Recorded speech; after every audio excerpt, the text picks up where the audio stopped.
itu intoleransi makanan? Intoleransi makanan merupakan salah satu gangguan pencernaan yang cukup sering terjadi. Intoleransi makanan terjadi ketika saluran pencernaan tidak dapat mencerna makanan dengan baik.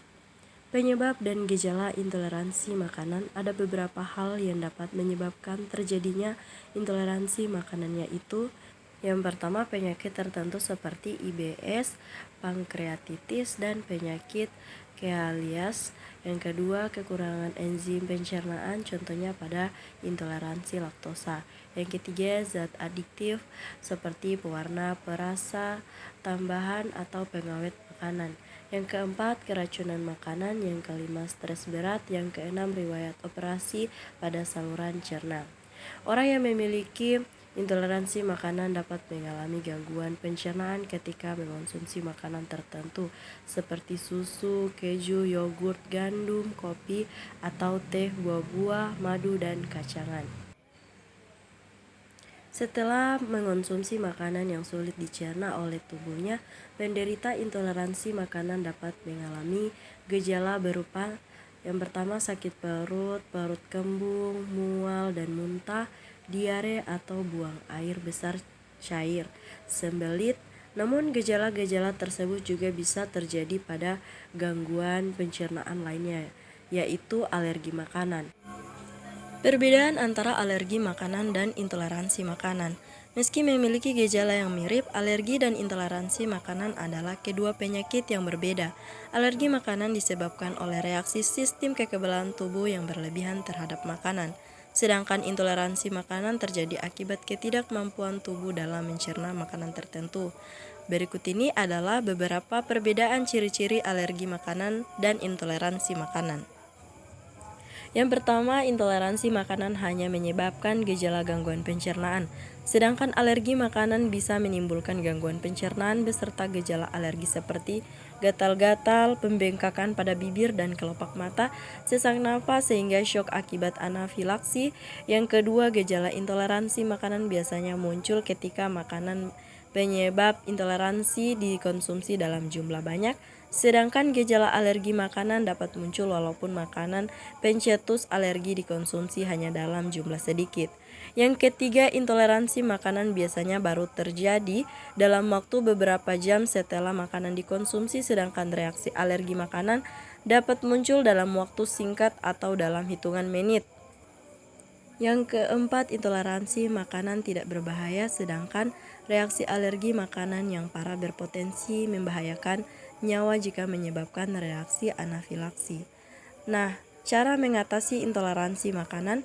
Intoleransi makanan belum bisa disembuhkan, namun ada beberapa cara yang bisa dilakukan untuk mencegah munculnya gejala intoleransi makanan agar penderita kondisi ini bisa mengonsumsi berbagai jenis makanan dengan nyaman. Berikut ini adalah beberapa panduan untuk mengendalikan dan menyikapi intoleransi makanan.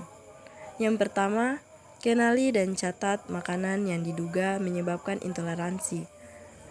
Jika Anda tidak mengetahui jenis makanan apa yang menimbulkan intoleransi, cobalah untuk mencatat makanan dan minuman yang Anda konsumsi setiap hari. Buat juga catatan apabila Anda merasakan gejala intoleransi makanan setelah mengonsumsi makanan atau minuman tersebut. Yang kedua, jangan mengonsumsi makanan penyebab intoleransi atau kurangi porsinya. Setelah Anda mengetahui makanan yang menjadi pemicu intoleransi, Anda bisa memulai mengurangi porsi makan tersebut atau tidak mengonsumsinya sama sekali. Namun perlu Anda ingat, menghindari makanan tertentu beresiko membuat tubuh kekurangan nutrisi. Oleh karena itu, sebaiknya Anda berkonsultasi dengan dokter spesialis gizi untuk menentukan makanan yang dapat Anda konsumsi untuk mencukupi asupan nutrisi yang kurang. Yang ketiga, baca keterangan pada kemasan makanan dengan seksama sebelum Anda mengonsumsi produk makanan atau minuman tertentu. Jangan lupa untuk membaca label, bahan atau komposisi yang terkandung di dalam produk tersebut. Batasi atau hindari konsumsi makanan dan minuman yang mengandung bahan-bahan yang tidak dapat Anda cerna. Yang keempat, mengonsumsi suplemen enzim pencernaan sesuai resep dokter. untuk mencegah dan meringankan gejala intoleransi makanan. Nah, mekanisme intoleran, defisiensi enzim. Defisiensi enzim ini sering ditemukan pada kasus intoleransi laktosa. Yang kedua itu defek transporter. Mekanisme yang kedua ini adalah defek pada transporter. Yang ketiga efek farmakologis. Adalah mekanisme yang ketiga adalah efek farmakologis. Namun ada beberapa mekanisme yang digunakan mendasari terjadinya intoleransi makanan, yaitu defisiensi enzim, defek pada transporter, dan efek farmakologis dari makanan yang dikonsumsi.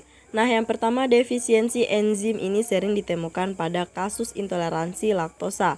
Laktase merupakan enzim yang digunakan untuk mencegah laktosa menjadi galaktosa dan glukosa dan terletak di jejunum. Ada beberapa tipe defisiensi laktase, yaitu primer, sekunder, kongenital, dan transisional. Yang kedua, defek transporter. Mekanisme yang kedua adalah defek pada transporter. Hal ini dapat ditemukan pada intoleransi fruktosa. Nah, yang ketiga ada efek farmakologis. Mekanisme ini sering ditemukan pada bahan adiktif, contohnya pada kafein, seperti kopi, teh, coklat, dan minuman bersoda yang dapat menstimulasi sekresi asam lambung.